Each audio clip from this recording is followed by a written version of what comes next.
আসসালামু আলাইকুম ভাই ও আপুরা, আশা করি আল্লাহর মেহেরবানিতে তোমরা সকলে অনেক অনেক ভালো আছো। আমিও আলহামদুলিল্লাহ আল্লাহর অশেষ মেহেরবানিতে তোমাদের দোয়ায় অনেক ভালো আছি। আজকে আরেকটি নতুন ব্লগ নিয়ে তোমাদের সামনে হাজির হলাম। আজকের ব্লগটি ফজরের নামাজের পর থেকেই শুরু করে দিয়েছি। সকালে উঠেই আজকে সব কাজ সেরে নিতে হবে। আজকে বিকেলে আবার আমার ছেলের মাদ্রাসায় যেতে হবে। এর জন্যই সকালে ঘুম থেকে উঠেই রান্না বাড়া সংসারের সব কাজ সেরে ফেলবো। এর জন্য সকাল ঘুম থেকে উঠে ভাবতেছি, এই যে মাল্টি প্ল্যান্টের গাছটি দেখতেছো, এই গাছটিকে পরিষ্কার করব। এর জন্য রং দেওয়ার একটি ব্রাশ দিয়ে পরিষ্কার করে নিচ্ছি। সংসারের সব কাজ সপ্তাহে দেখা যায় একদিন করে পরিষ্কার করি। এর জন্য আমার মাল জিনিসে বেশি একটা নোংরা হয় না। যখন দেখা যায় যখন সময় পাই তখনই সব কিছু পরিষ্কার করার চেষ্টা করি। ভিডিও শুরুতে ভাই ও আপুদের একটি অনুরোধ করব, আমার এই নতুন চ্যানেলটিকে সামনে এগিয়ে নেওয়ার জন্য আপনাদের সাহায্য সহযোগের দরকার। আপনারা দেশ ও বিদেশ থেকে যে যেখান থেকে আমার ভিডিওটি দেখতেছেন তারা প্লিজ আমার ভিডিওটি একটি লাইক দিতে ভুলবেন না। আমার ভিডিওটি যদি নতুন হয়ে থাকেন তাহলে আমার চ্যানেলটিকে একটি সাবস্ক্রাইব করে দিবেন। আপনাদের সাথে কথা বলার মাঝখানে আমি আমার শরীর এক্সারসাইজ করার মেশিনটা মুছে নিয়েছি। এখন চলে আসলাম ড্রয়িং রুমের বেসিংটা পরিষ্কার করার জন্য। ড্রয়িং রুমের বেসিংটা পরিষ্কার করে নিচ্ছি। এই যে ড্রয়িং রুমের কলটা পরিষ্কার করেও নিচ্ছি। আমি সবসময় যা কিছুই পরিষ্কার করে থাকি সব সময় দেখা যায় ভিমবার লিকুইড দিয়ে পরিষ্কার করে থাকি। সাধারণভাবে পরিষ্কার করি, বাড়তি কোনো কিছু ব্যবহার করি না। সংসারে বাড়তি খরচ মনে হয় যে অন্য কিছু ব্যবহার করব, গ্লাস ক্লিনার বা অন্য কিছু, যে বাড়তি খরচ করার কী প্রয়োজন। ভিমবার লিকুইড দিয়ে পরিষ্কার করে থাকি। এই যে বেসিনটা পরিষ্কার করে চলে আসলাম রান্নাঘরে। এখন আজকে রান্না করব ইলিশ মাছের মাথা দিয়ে মিষ্টি কুমড়া দিয়ে ঝোল দিব। এর জন্য হলুদ, মরিচ, আদা রসুন পেস্ট এগুলো দিয়ে কষিয়ে নিচ্ছি। কষানোর পরে ইলিশ মাছের মাথা কেটে দিয়ে দেব। মাথাটা কষিয়ে তারপরে কেটে রাখা মিষ্টি কুমড়া দিয়ে মিষ্টি কুমড়া কষিয়ে তারপর রান্না করব। অফ ক্যামেরায় আমি ইলিশ মাছ কেটে ভাজি করে ভুনা করে নিয়েছি, তোমাদের সাথে শেয়ার করতেছি শুধু মিষ্টি কুমড়া দিয়ে ইলিশ মাছের মাথা দিয়ে কিভাবে ঝোল রান্না করতে হয় সেইগুলি। দেশের যে পরিস্থিতি, এই পরিস্থিতিতে মুখ দিয়ে দেখা যায় কোনো ভাষাই আসে না, ভিডিও তো দূরের কথা। মানুষের দুর্দশা দেখলে মন খারাপ হয়ে যায়।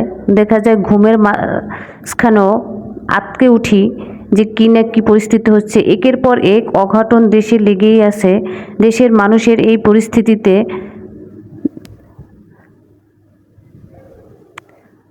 আমার তো ঘুমেই আসে না, মুখে খাবার আসে না, খাবার বন্ধ হয়ে গিয়েছে।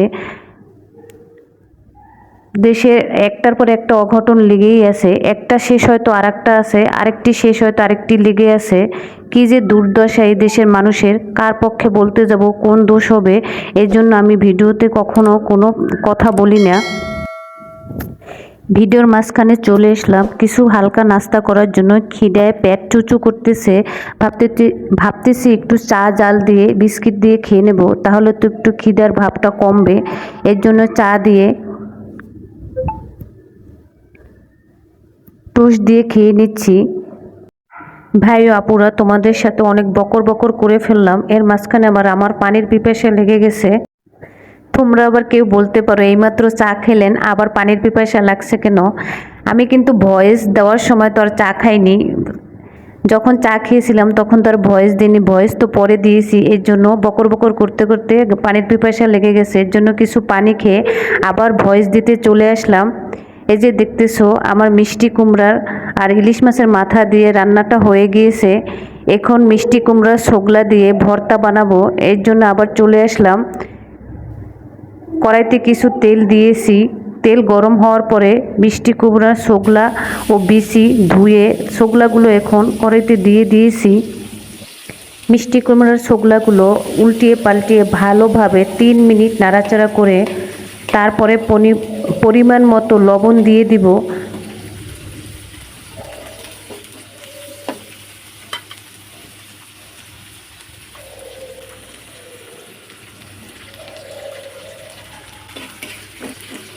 লবণগুলো মিষ্টি কুমড়ার ছোকলার সাথে মিশিয়ে আবারও 5 মিনিটের মতো ভেজে নিব।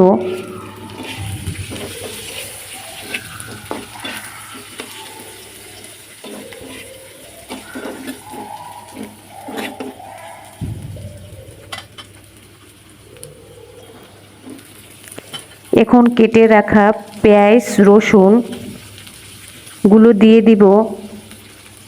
পেঁয়াজ রসুনগুলো দিয়ে দেওয়ার পরে এখন শুকনো 5-6টা মরিচ দিয়ে দিব। শুকনো মরিচগুলো বোট সহকারে দিয়েছি, কারণ শুকনো মরিচগুলো থেকে দেখা যায় ভিতরের বিচিগুলো বের হয়ে যায়, এর জন্য এখন বোট সহকারে দিয়েছি। যখন ভাজা হয়ে যাবে তখন মরিচের বোট ফেলে দিয়ে তারপরে বেটে নিব।